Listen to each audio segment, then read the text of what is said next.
The day I was trapped in the fire. My husband was waiting outside the delivery room for his first love. I died in that inferno. Nothing left but ashes. When I woke up again, I was back in high school. Looking at that familiar face, all I felt was nausea. Ethan would never know that he lost more than just me in that fire. He also lost his unborn child. It was Ethan's turn to clean the blackboard today, but the name written there was clearly mine. Mia Sanders. Everyone was used to me covering for Ethan. After all, I used to be a total doormat for him. Showtime, Mia.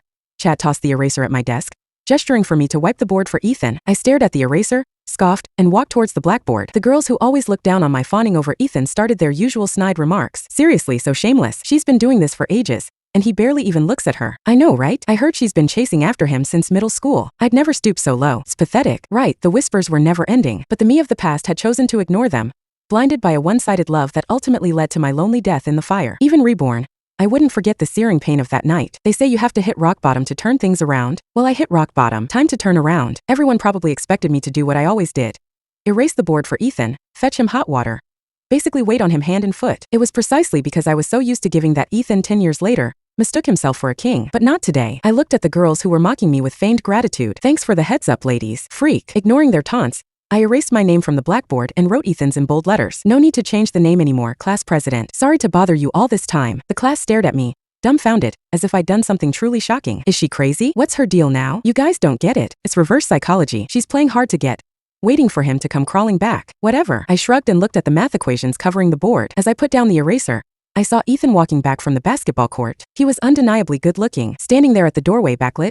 It was easy to understand why I'd fallen for him, but now looking at his face, I only felt disgust. The chattering girls suddenly fell silent. The entire classroom held its breath. Dozens of eyes were waiting for the show. I brushed the chalk dust off my hands, walked calmly to my seat, pulled out my chair and sat down. I didn't glance at Ethan once. He hadn't noticed the blackboard, probably assuming I'd already taken care of it. He went straight to his seat, reaching for his water bottle. Unfortunately for him, I hadn't filled it today either. His best friend, Zach, noticed the blackboard and whispered, "Dude, what's up with Ms. Benson writing your name up there? Mia didn't wipe the board for you. And no water." Ethan finally noticed the math equation scrawled across the blackboard.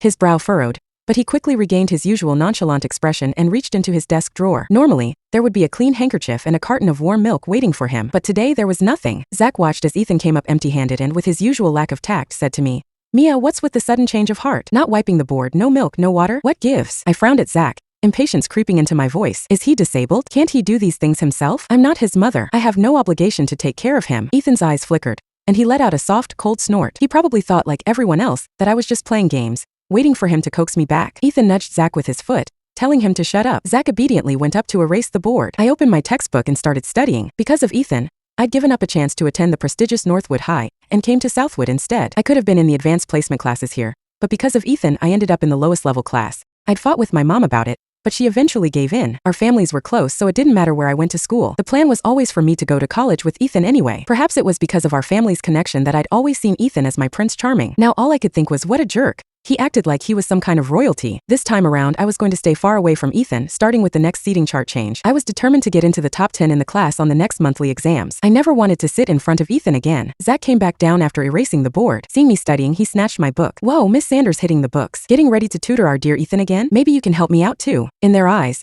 everything I did was ultimately to get Ethan's attention. I grabbed my book back, my voice edged with annoyance. A dumb brain is a dumb brain no matter how much tutoring it gets. Maybe you should just go study abroad or something. I turned with my book and met Ethan's eyes. He was angry. Of course, in his mind, Mia would never say anything bad about him. Did I do something to you? His tone was sharp, almost hostile. I ignored him, walked past him with my book, and returned to my seat. Knowing Ethan, he wouldn't ask me twice. Sure enough, he kicked the chair next to him and stormed out of the classroom. I shook my head. He really thought he was a king, and it was my fault for having such terrible taste in guys. I went to the cafeteria for lunch alone. Before, I'd always trailed after Ethan, eagerly fetching his lunch and drinks. Today, I realized how easy it was to just get food for myself. No more getting glared at by the people waiting in line. So many times, I'd been yelled at because I was trying to get Ethan's favorite sweet and sour pork, and all I ever got in return was, "I didn't ask you to get me lunch." Serves you right. Yeah, serves me right. I carried my tray to my usual window seat. Soon, I saw Ethan and Zach walking towards the cafeteria with their basketball. They habitually walked over to me, but today I hadn't gotten their lunch. Zach stared at the single tray in front of me, surprised. "Mia, where's our food?" I chewed my food, gesturing towards the serving counter. "There might still be some left if you hurry." Ethan frowned at me. I'd bruised his ego, and he clearly wasn't happy. "Mia, are you on something? What did I ever do to you?" I kept eating my head down. Should I tell him that 10 years later, while he waited for his first love to give birth to a child that wasn't even his, our own unborn child, and I died in a fire? Should I tell him that I'd called him countless times that night, only to get a busy signal, or that he eventually just hung up on me and texted that he was In a meeting in a hospital corridor. Ethan, did you really think I was that stupid? Did you really think I didn't know anything? In the end, Ethan didn't eat. He stormed out of the cafeteria, fuming. He skipped afternoon classes too. That evening, I told my parents that I wasn't going to college with Ethan after graduation. My mom asked why. Looking at my parents' faces, I felt a sudden lump in my throat. I was their only child, and in my past life, I'd been so obsessed with a man who held no love for me in his heart or eyes that I'd neglected the two people who loved me most in the world. And in the end, I made them bury their own daughter. I sniffed and said, I want to spend more time with you guys. My dad always spoiled me. If I made up my mind about something, he would support me. After that, my parents found me a tutor. He was a year older than me, from Northwood High. He'd gotten the highest score in the city on the entrance exam. His name was Ashton Hughes. Ashton came to my house every weekend to tutor me. He was incredibly smart. His explanations were often simpler than what the teachers taught in class. This weekend was the high school basketball league championship. Our school was hosting. Ashton was playing too. He was the captain of Northwood's team.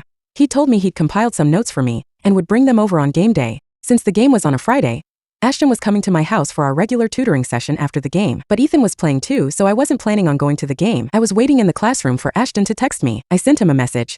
Good luck, Mr. Hughes. Stay safe. I was just putting my phone away when Zach snatched it. Good luck, Mr. Hughes. Stay safe. Mia, have you moved on? Zach's loud voice attracted Ethan's attention. He looked over at me, a strange expression on his face. I thought I saw a flicker of nervousness, even fear, in his eyes. Ethan, the always arrogant Ethan, showing such vulnerability. He walked towards me, took the phone from Zach, and stared at the messages, his face grim. Finally, he looked up at me slowly, his voice laced with suspicion. Who is he? I snatched my phone back and shoved it into my pocket. What's it to you? Zach gaped at me. It was hard to believe these words were coming from Mia. I turned to leave, heading for the library. As I turned, Ethan grabbed my arm. I asked you who he is. You're not going anywhere until you tell me. Was he crazy? In my past life, I chased after him, and he treated me like a nuisance, his disgust clear on his face. This time around, I was giving him what he wanted, distance, and he was suddenly clinging to me. How pathetic. I shook off his hand and frowned at him, my voice calm. Ethan, I thought you hated me, so please just keep hating me. Ethan grabbed my arm again. Just then, a clear male voice called out from the doorway. Mia. Ethan and I both looked up. Ashton stood there in his basketball uniform, holding his Northwood jacket and a notebook. He and Ethan were complete opposites. Ethan exuded youthful arrogance,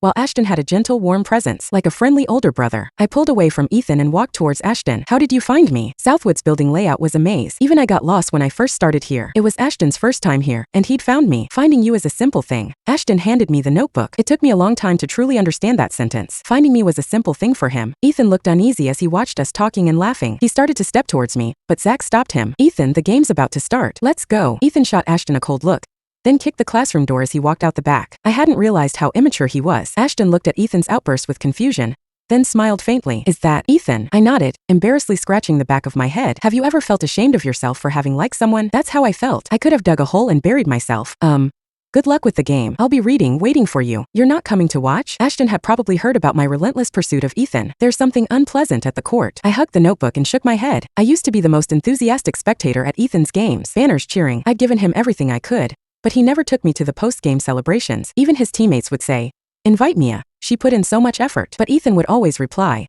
she's just being clingy. It'd be awkward. I'd overheard that conversation once. I cried for a long time that day. I should have known then that no matter how hard I tried, Ethan would never see me. He had room for everything in his eyes, except for Mia. I was like Ethan's shadow, always trailing behind him, even getting stepped on. Sometimes I thought I was pretty pathetic, but then I'd remember that Ethan never actually rejected my affections. He was the one who kept giving me hope. Ashton seemed to understand. He just smiled. As he left, he said, wait for me. We'll go home together after I win. I laughed. You're that confident you'll win? Ashton draped his jacket over his shoulder and, standing at the end of the hallway, smiled. Don't worry. This time, I won't let you down. 6. Ashton's team won the game. I heard Ethan was distracted the entire time, and even got penalized for a foul. The gossipy girls in class said he seemed to be searching for someone in the stands. They said someone tried to give him water during the game, and he snapped at them. Seriously, what a jerk. I packed my bag and was about to leave when I bumped into Ethan coming in. He looked furious. Losing the game had clearly put him in a foul mood. Ethan had always had a temper, so I tried to avoid him. As I turned, he called out to me. His voice was cold, but with a hint of something like disappointment. Why weren't you there? The class started whispering. No one could believe that the person Ethan was looking for in the stands was his little tag-along, Mia, but it seemed to be true. Why? I turned to look at him. In the past, I would have felt sorry for him. Now, I just felt a surge of amusement. I don't like watching basketball. Ethan's eyes flickered.